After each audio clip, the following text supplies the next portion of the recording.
നമസ്കാരം. ശബരിമല സ്വർണ്ണക്കൊള്ള അന്വേഷിക്കാൻ ഇനി ഇ ഡി എത്തുന്നു. കൊല്ലം ജില്ലാ വിജിലൻസ് കോടതി ഇതിനുള്ള എല്ലാ അനുമതിയും നൽകിയിരിക്കുകയാണ്. പ്രത്യേക അന്വേഷണ സംഘത്തിൻ്റെ കൈവശമുള്ള എല്ലാ രേഖകളും തെളിവുകളും എല്ലാം തന്നെ ഇ ഡിക്ക് കൈമാറണം എന്നാണ് കോടതി ഉത്തരവിട്ടിരിക്കുന്നത്.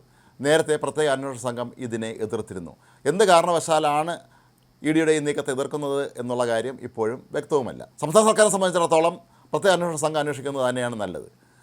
ഹൈക്കോടതിയുടെ നിരീക്ഷണത്തിലാണ് അന്വേഷണം നടക്കുന്നത് എങ്കിൽ പോലും ഈയിടെയായി ഈ അന്വേഷണത്തിൽ അല്പം വേഗത കുറവാണോ എന്നുള്ള ആരോപണങ്ങൾ ഉയർന്നിരുന്നു. തദ്ദേശ ഭരണ തിരഞ്ഞെടുപ്പിന് തൊട്ട് മുമ്പാണ് ഇത് സംബന്ധിച്ച അന്വേഷണം പിന്നെ കൂടുതൽ അങ്ങോട്ട് അറസ്റ്റിലേക്കോ അതല്ലെങ്കിൽ റെയ്ഡുകളിലേക്കോ തന്നെ നീങ്ങാതിരുന്നത്. അതിന് തൊട്ട് മുമ്പ് വരെ നിരന്തരമായ അറസ്റ്റുകളും അതുപോലെ പലരുടെയും വീടുകളിൽ പരിശോധനയൊക്കെ തന്നെ നടത്തുന്നുണ്ടായിരുന്നു. ഏതായാലും ഇ ഡി കൂടി എത്തുന്നതോടെ ഇതിൻ്റെ അന്വേഷണത്തിൽ പുതിയൊരു തലം ഉണ്ടാകും എന്നുള്ളത് ഉറപ്പാണ്. കാരണം ശബരിമല സ്വർണ്ണക്കൊള്ളയുമായി ബന്ധപ്പെട്ട് വലിയൊരു അന്താരാഷ്ട്ര മാഫിയ സംഘം പ്രവർത്തിക്കുന്നുണ്ട് എന്ന് മുൻ ആഭ്യന്തരമന്ത്രി കൂടിയായ രമേശ് ചെന്നിത്തല പ്രത്യേക അന്വേഷണ സംഘത്തിന് മൊഴി നൽകിയിരുന്നു. അദ്ദേഹം ഒരു വ്യവസായിയുടെ ഇത് കാര്യങ്ങളെല്ലാം അറിയാവുന്ന വ്യവസായിയുടെ നമ്പർ നൽകിയിരുന്നു. പ്രത്യേക അന്വേഷണ സംഘം ഈ വ്യവസായിയുടെ മൊഴി ഫോണിലൂടെ എടുക്കുകയും ചെയ്തിട്ടുണ്ടായിരുന്നു.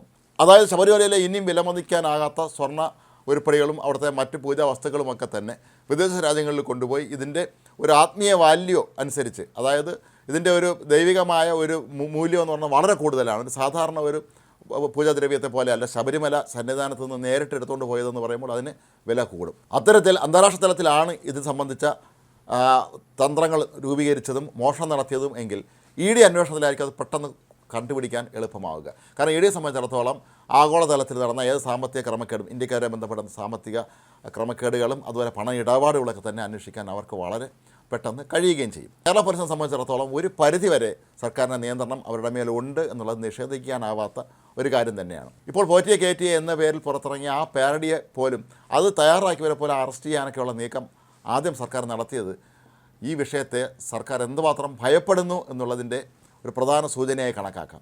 അതുകൊണ്ട് തന്നെയാണ് ഇപ്പോൾ ഇ ഡി കൂടി എത്തുമ്പോൾ സർക്കാരിൻ്റെ ഞെട്ടൽ കുറച്ചുകൂടി വലുതാകാനാണ് സാധ്യത. കാരണം ഇ ഡിയെ സംബന്ധിച്ചിടത്തോളം ഇവിടുത്തെ ആരുടെ മുഖത്ത് നോക്കേണ്ട കാര്യമൊന്നും അവർക്കില്ല. അതിശക്തമായ അന്വേഷണ സംഘത്തെ നിയോഗിച്ചുകൊണ്ട് ശബരിമലയിലെ സ്വർണ്ണത്തെ എന്താണ് ചെയ്തത് എന്നുള്ള കാര്യങ്ങളൊക്കെ തന്നെ ഇപ്പോൾ അറസ്റ്റിൽ കഴിയുന്ന എ പത്മകുമാർ, എൻ വാസുവും മറ്റു ഉദ്യോഗസ്ഥന്മാരും മാത്രമല്ല, അക്കാലത്ത് മന്ത്രിയായിരുന്ന കടകംപള്ളി സുരേന്ദ്രനെയും മറ്റ് പല പ്രമുഖരെയൊക്കെ തന്നെ ചോദ്യം ചെയ്യാൻ ഇ ഡിക്ക് വളരെ നിസ്സാരമായി കഴിയും. കടകംപള്ളി സുരേന്ദ്രൻ ഉൾപ്പെടെയുള്ളവർ എന്തുകൊണ്ട് ഇനിയും ചോദ്യം ചെയ്യുന്നില്ല എന്നുള്ള ചോദ്യം ഇപ്പോഴും അവിടെ അവശേഷിക്കുകയാണ്. തദ്ദേശ ഭരണ തിരഞ്ഞെടുപ്പ് വരെ CPM ഇക്കാര്യം വല്ലാതെ ഭയപ്പെട്ടിരുന്നു എന്നാണ് കരുതേണ്ടത്.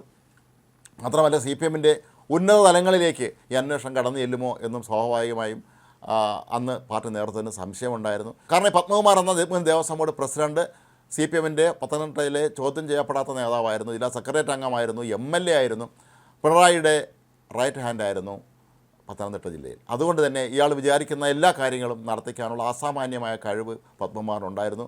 മറ്റുള്ളവരെ എല്ലാം നിഷ്പ്രഭരാക്കിക്കൊണ്ടാണ് പത്മകുമാർ അവിടെ തനിക്കിഷ്ടമുള്ള കാര്യങ്ങളൊക്കെ തന്നെ ചെയ്തത്. ഇയാൾക്കൊപ്പം ഉണ്ടായിരുന്ന മറ്റ് ദേവസ്വം ബോർഡ് അംഗങ്ങൾ പറയുന്നത് പല കാര്യങ്ങളും തങ്ങൾ അറിഞ്ഞിട്ട് പോലുമില്ല, എല്ലാം പത്മകുമാർ ഒറ്റയ്ക്കെടുത്ത തീരുമാനമാണ് എന്നാണ്. ദേവസ്വം ബോർഡിൻ്റെ ഒരു നയപരമായ കാര്യത്തിൽ തീരുമാനം ഉണ്ടാവണമെങ്കിൽ ദേവസ്വം ബോർഡ് പ്രസിഡൻറ്റും അംഗങ്ങളും ഒപ്പുവയ്ക്കണം എന്നാണ് നിയമം. പക്ഷെ ഒന്നും പാലിക്കാതെ നിലവിലുള്ള കാര്യങ്ങളെ വെട്ടിത്തിരുത്തി പച്ചമഷി കൊണ്ട് പത്മകുമാർ പലതും എഴുതി ചേർത്തിരുന്നു എന്ന് മറ്റ് 2 ദേവസ്വം ബോർഡ് അംഗങ്ങളും പലവട്ടം വെളിപ്പെടുത്തിയിരുന്നു. ഇക്കാര്യം അവർ അന്വേഷണ സംഘത്തോടും പറഞ്ഞിരുന്നു.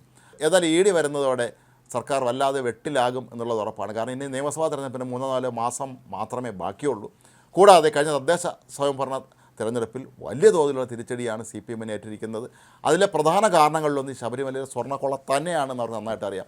അതുകൊണ്ട് തന്നെയാണ് ശബരിമല സ്വർണ്ണക്കൊള്ളയുമായി ബന്ധപ്പെട്ട് പുറത്തിറങ്ങി പാരഡി ഗാനം പോലും ഇല്ലാതാക്കാനും അത് എഴുതിയവരെ സംഗീതം കൊടുത്തവരുടെയും അതുപോലെ പാടിയവരുടെയൊക്കെ തന്നെ പേരിൽ കേസെടുക്കാനും ഒക്കെ സർക്കാർ നേരെ തീരുമാനിച്ചത്. ഏതായാലും ഇപ്പോൾ ആ ഒരു തീരുമാനത്തിൽ നിന്ന് പിന്മാറിയിട്ടുണ്ട്. കാരണം തങ്ങൾ കള്ളന്മാർക്ക് കൂട്ടുനിൽക്കുകയാണ് എന്ന് പൊതുവെ ജനങ്ങൾക്ക് ഒരു ബോധ്യം വരികയും അതുപോലെ ആവിഷ്കാര സ്വാതന്ത്ര്യത്തിന് വേണ്ടി തങ്ങളെപ്പോഴും വാദിക്കുന്നവരാണെന്നുള്ളത് ഇവരുടെ പൊള്ളയായ ഒരു മുഖംമൂടി മാത്രമാണ് എന്നും നാട്ടുകാർ തിരിച്ചറിയും എന്നുള്ള ഭയം കൊണ്ട് തന്നെയായിരിക്കാം ഇപ്പോൾ ഈ തീരുമാനത്തിൽ നിന്ന് പിന്നോട്ട് പോയതെങ്കിൽ പോലും. ഏതായാലും ഇനി അങ്ങോട്ട് ഇ ഡി സജീവമാകുന്നതോടുകൂടി യഥാർത്ഥ സ്വർണ്ണക്കൊള്ളക്കാരന്മാർ ഓരോരുത്തരായി ഇനി ഇരുമ്പഴിക്കുള്ളിലാകും എന്നുള്ളത് ഉറപ്പാണ്. ഒപ്പം ഇപ്പോൾ ജയിലുള്ളിൽ കഴിയുന്ന ഈ ദേവസ്വം ബോർഡിലെ ഉന്നതന്മാരായിരുന്ന വ്യക്തികളുമൊക്കെ തന്നെ ഒരുപക്ഷെ ഇനിയും ഒരുപാട് കാലം ജയിലിൽ കഴിയാൻ തന്നെയാണ് സാധ്യത. കാരണം ഇ ഡി നടത്തുന്ന അന്വേഷണം എപ്പോഴും കുറ്റമറ്റ രീതിയിലായിരിക്കും. അവർക്ക് കേരളത്തിൽ ആരെയും പേടിക്കേണ്ട കാര്യവുമില്ല. വളരെ സ്വതന്ത്രമായ രീതിയിൽ തന്നെയായിരിക്കും അവർ അന്വേഷണം നടത്തുക.